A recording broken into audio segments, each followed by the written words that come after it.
Elhamdülillahi Rabbil alemin ve salatu ve selamu ala seyyidina seyyidil enbiya vel mursalin ve ala alihi ve sahbihi ecmaîn. Bu leylalekem orten koronan kıyınçılığı bilen bir gen dağıtlar oldu. O şoňa çyndan oylanmaklyk gerek. Yani yerin yüzünde adı köpü 1 milyar 800 min tane musulman var. Şimdi qalalar dursun, öz gözümüzün önündeki hakkında gurur olsak, Türkmen il şun köpten köp mescidi var. Köpten köp adana ihtiyanı da var. Köpten köp cemaati da var. Köpten köp ahum mollası da var. O köpten köpte Kur'an ders veren de var. Köpten köp gurun veren de var. Emma şol mescitler, şol namazlar, o şol cumgalar, o şol gurun vermeklikler, şu Kur'an okumaklıklar, şu bizim Türkmen il Müslümanları Allah Teala'nın ayetyanına oraya edebilmedi. Köp zatlarda şeriatın ayetyanına oraya biz ahummoğlu şunu edip başarmadık. Yine onkay gurun verliye, toyda gurun verliye, yağda gurun verliye, tomak koyamadı, kaynap koyamadı gurun verliye, hususi torunda gurun verliye, umumi torunda gurun verliye, aydılıptı, dilipti. Allah şu okuyan Kur'an'ına öyle amel edilmeyeni. Ama ne oldu?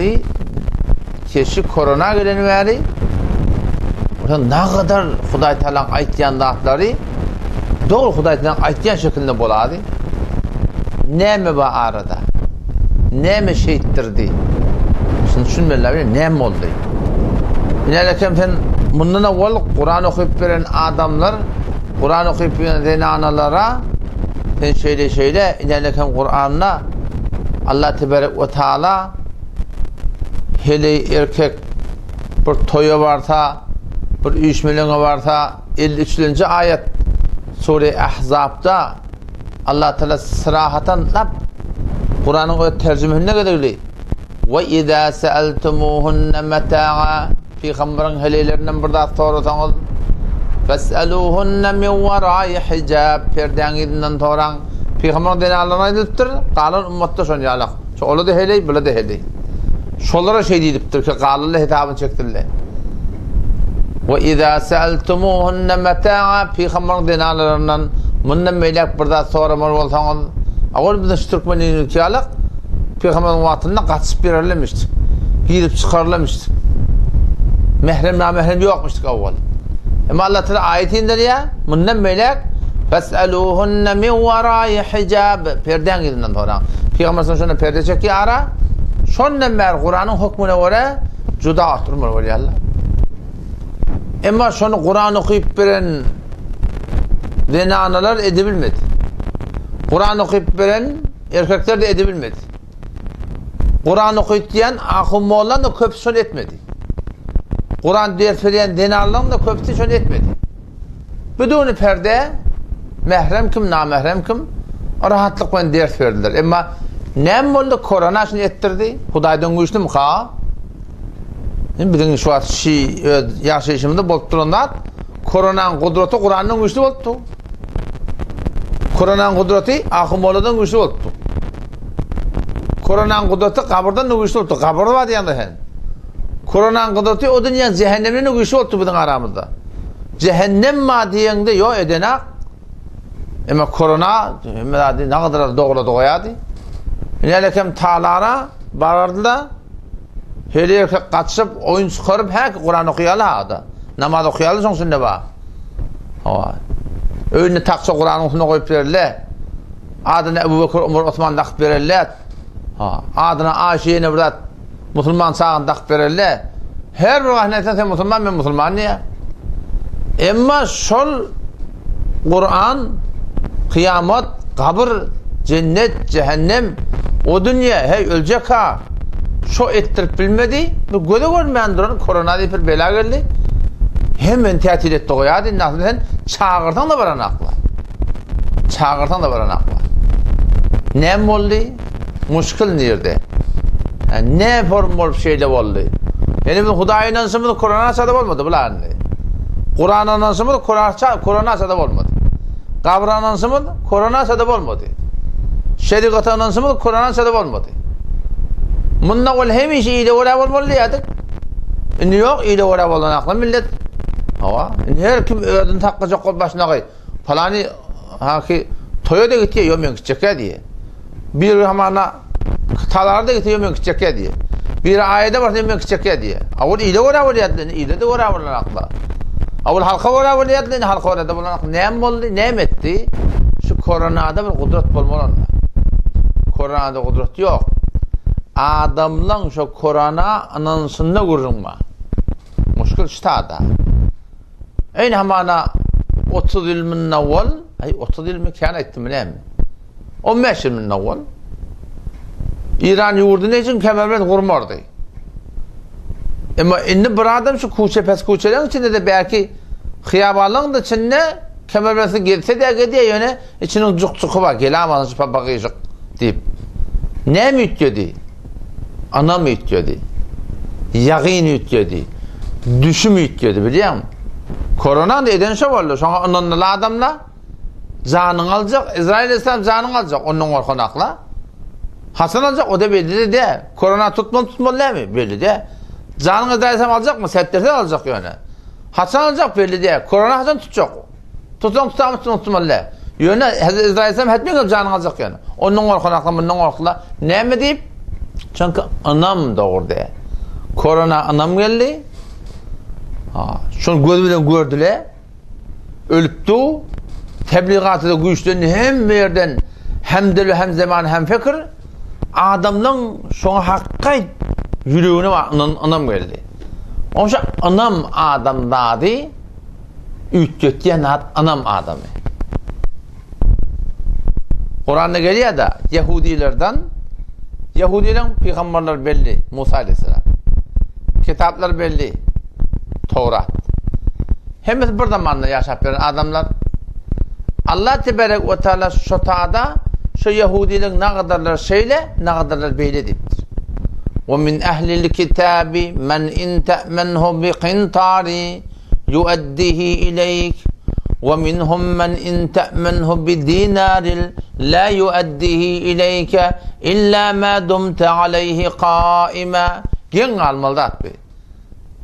Yahudilerin ne kadarlar diye Allah Teala ken mal ver. 1 milyar yanına var amanat koy. Ten yanında dursun diye. Her vakit gerek deyip vardın mı? Mehdip veriyor diye. Ama ne kadarlar var diye. Bir dinarin. Bir dinar ver tanrı. Şuna deyiptir. Kard, amanat. La yuaddihi ileyk. Paranı verdiğini verin ha. İlla de madum ta'alehi kaymış. Dol berda. Versene baba. Verdim ki gerek de. Dol barıp durmasan verin hak diye. Ne mi fark ediptir? Şu Yahud, şu kavm, şu peygamber, şu kitap. Ne mi fark ediptir? Allah da şunu yedek diye. ذَٰلِكَ بِأَنَّهُمْ قَالُوا لَيْسَ عَلَيْنَا fil ummiyine sebil dedi diye. Ne mi deyip öyle vermeyenler? Onun için vermeyenler fikri yaptır. Akideli yaptır. Ne mi deyip? Arap'ın malı bir de halal dedi diye. O tip bir adam Arap'ın malı halal, burada ten halal deyip durdu ama haçan halallen çıkacak o. Arap'ın malı bir de halal dedi diye. Arap'ın malı halal deyip duran adamla esne ne çekmektir? Beren hakkı diye. Barıp doğrudan almalı diye. Ama o ne kadarlar ne yapalım? Onun tüşüm doğru ha. Fikir doğru. O zaman şu taydan yani şu koronanın kudreti, koronada kudreti yok. Adamdan sonra anlamaklığı fark verdi. Gurun stadiyeti de. O lokon gurun stadiyeti. O zaman şu taydan adamda adı ne mi doğru diye fikir doğru diye. Adamda fikrine göre ütüyor. Kavada ütüyor, telekada ütüyor. Adamda fikrine göre amel etiyor. Fikrine göre gülüyor, fikrine göre ağlıyor. Fikrine göre toy tutuyor. Fikrine göre örneğin avudalıyor. Fikrine göre öğütaliyor. Fikrine göre yağ tutuyor. Fikrine göre adam da ülüşüyor. Fikrine göre adam da ortam marahim bolmalılar yağdaylarda boluyor. Kadim Türkmen bil. Şu kadim Türkmen Şıpırmıştık kişi namusunda bir gözünün kıyarlayan olsa var ha, ilgilenmörlemiştik yani. Şu yankı tengliğin terhetinde, şu taada bir neşterne, o anırda paska yapmamıştı şan vatanına. O zaman sonunda yankı hervaldan biri gelip, şu taada bir sualınlayan yerde Türkmen kıyılarına bırak deyiptir ha. Türkmen kıyılarının bir yerden biri bırak deyiptir. O kıyıda barıp şu taada hanına ediptir. Şeylem hava hopbollu deyiptir. Erki adımdan hemen üşürttür, gidin paskanı çağırın deyiptir. Neyem etmeli? Qav idrar deyiptir. Şu taada birini oturman alır deyiptirler. Gidiptir paskanı hemen çağırttırlar. Reis paska haçelim. Ağla bir tane şu taada bir nigavan kalktır. Hemen getiriptirler, hay idiriptirler, karnı doyuruptirler, oturun yerine turulmanı hemen öldürkorttirler diye. Neyemeden süreyim? Bir namusunu şeyle ödeptir diye. Hak Türkmen, ama şu Türkmenin ne yaparım olun yok. Başlayan namusun rahat oyun çıkarıyor. Üstünden pul seçiyor. Ayağını yürüyüp barıyaka, yanbaşlar böyle şeyler şuna namus edenek. Kıydının yakıt açık. Dinağın taşık edik. Yürüyün avtav. Böyle koynak ne mi yaptırır? Fikret yaptırır. Çün şebet endişe-i kavmi harab, gayri halis gardet bedeste simena. Fatih fikir harap bu da adam fikir ne var amelet ya da o da Yahudiler ola da Yahudi, bu da Yahudi. Nağdaların yanına o kem milyar tıpıl versen medik koyuyor. Ama ola böyle ne mi yaptır? Fikret yaptır. Çün şebet endişe-i kavmi harab, gayri halis gardet bedeste simena. Mire dender sineş kalbi selim, fikret diyorsa yürü git ya da. Mire dender sineş kalbi selim, der negahı kec ayet müstakim, doğruyun egri oluyor. Halal haram oluyor, haram halal oluyor. Bir namussızlığı iftihar ediyor. Namussan olmaklığa mümkünçülük deyip. Halal yemekliğe eli varana. Haramı kadar katık giyeceğim bu rotta olsa gidiyor. Nemit yaptır? Çün şebet endişe-i kavmi harab, gayri halis gardet bedeste siminab. Mire dender sineş kalbi selim, der negahı kec ayet müstakim. Pes nuhusin onu ne etmedi? Koronan kudatum yok, koronan kudat de. Adamdan fikri itiyordu, düşümü itiyordu, etiqadı itiyordu, duygusu itiyordu. Pes onu ne etmedi öyle? Hanımadan doğrulacak otan, ödün doğrulacak otan, oğlan şun doğrulacak otan, zaman doğrulacak otan, pes nuhusin bayeteş tetiri fikir. Önce fikir doğrulmalı. Bazen asan şebet temiri fikirdir. Şu bizim Türkmen seramının öyle ilbitiğin Türkmen seramını hemen kurun etmeye özünkinden kurun etti olsa muşkil nerede? Düşümde, fehimde. Şu taydan neredekim şuurlu öyden çıkamdak, öyden çıkakta açık yaz. Şu öymüde oturup dininden, diyanetden kurun vermeli. Kitap olmalı ara, Hudaydan kurun vermeli, Peygamberden kurun vermeli. Şu hanavadan düşümüne rahmet çekmeli. O mesela doğru düşüm ortaya gelse, elhamdülillah fezai mezazide nağdar ha gururuna verip tuhi. Şu qav kanallarda, qav peşlerde oz bolup da şulatlar hanavada, hanımına, qıydına, oğluna zor düşündürüp oturmalı. O düşünenden sonra ol değden namada tur diye. Enen ödünü ol haykırmaklığına netiqat vermekle yapacak qıydı olan uşağım. Ondan sonra inşallah Teala şu bir ad vaktayla yani korona da geçer gider inşallah tüm altıracaklat yok. Bu da geçer gider inşallah. Yöne şu fırsattan istifade etmeli. Öyde olayan vaktlan kitap okuyup, talim edip, Kur'an okuyup, şu hanım adamının fikrinin doğrulanmaklığının için ne etmeli?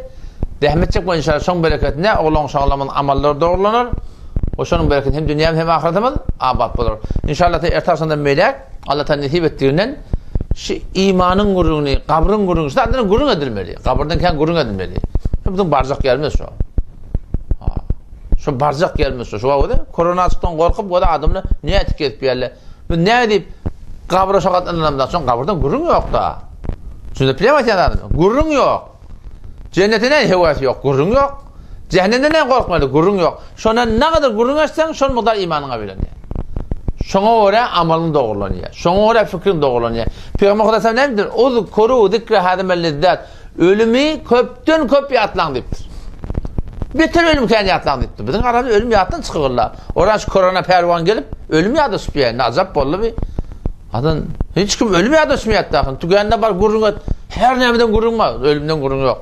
Toya varsan her nemeden gururun var. Ölümden gururun yok. Atan yata varsan hem hayatın guruma ölümden gurun yok. Hem yok şöyle mi öldürmeyecek yalak. Adam şöyle inşallah himmeti deyin. Allah temizce tevfik versin. 5 yıllık dünya bu dem geçer gider. Bizden ne? Şol Allah Teala bizi yaratıptır. Yoktan baresi Huday. Şu Huday bunu tataşmalı ha. Şuna cevap vermeli. Şuna önüne durmalı. Asli gaygımız şu olsa şun bereket hem dünyamın hem ahiretimiz abad olacak. Allah temizce tevfik versin. Vesselamu aleyküm ve rahmetullahi ve berekatuhu.